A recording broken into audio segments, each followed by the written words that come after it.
जी हाँ दोस्तों, आपके अपने ग्राम पंचायत मोहम्मदपुर से भावी मुखिया प्रत्याशी सीमा देवी, जी हाँ सीमा देवी को इस बार चुनाव में भारी से भारी मतों से विजयी बनाएं और अपने ग्राम पंचायत का चौमुखी विकास पाएं। सीमा देवी जिंदाबाद जिंदाबाद जिंदाबाद।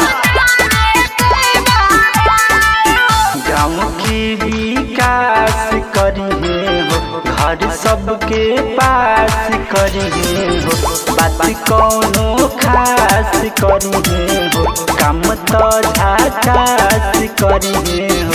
वोट देख विजयी बनावे के बा हा हा हा हा। सीमा देवी जी के अब जितावे के बाद मुखिया बनावे के बाद।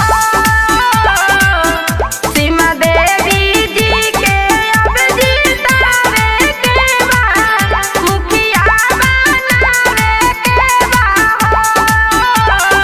मोहम्मदपुर के पंचायत के सभी गरीबों का विकास एवं कॉलोनी का लाभ दिया जाएगा। मोहम्मदपुर पंचायत के सभी युवाओं को खेल कूद एवं सांस्कृतिक के कार्यक्रम का बढ़ावा दिया जाएगा। मोहम्मदपुर पंचायत के सभी बच्चों एवं युवाओं को शिक्षा पर विशेष ध्यान दिया जाएगा।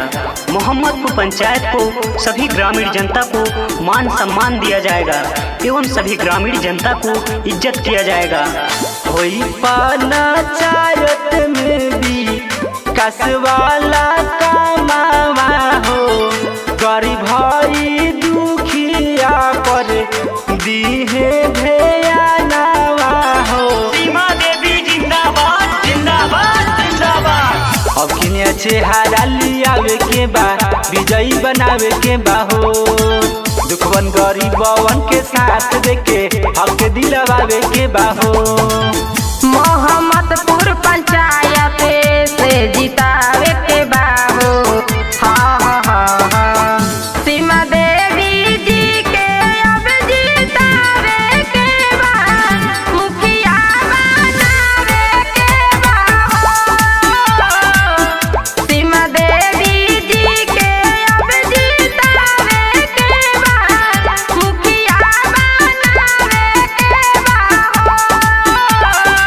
मोहम्मदपुर पंचायत के सभी गांवों को नाली एवं गली का लाभ दिया जाएगा। जी हाँ, आपके अपने ग्राम पंचायत मोहम्मदपुर से भावी प्रत्याशी सीमा देवी को इस बार चुनाव में भारी से भारी मतों से विजयी बनाएं और अपने ग्राम पंचायत का चौमुखी विकास पाएं। सीमा देवी जिंदाबाद जिंदाबाद जिंदाबाद। सीमा देवी जिंदाबाद जिंदाबाद जिंदाबाद। कई नसान हई दिल से ईमानदार हो, चाचा चाची मौका दी बस एक बार हो।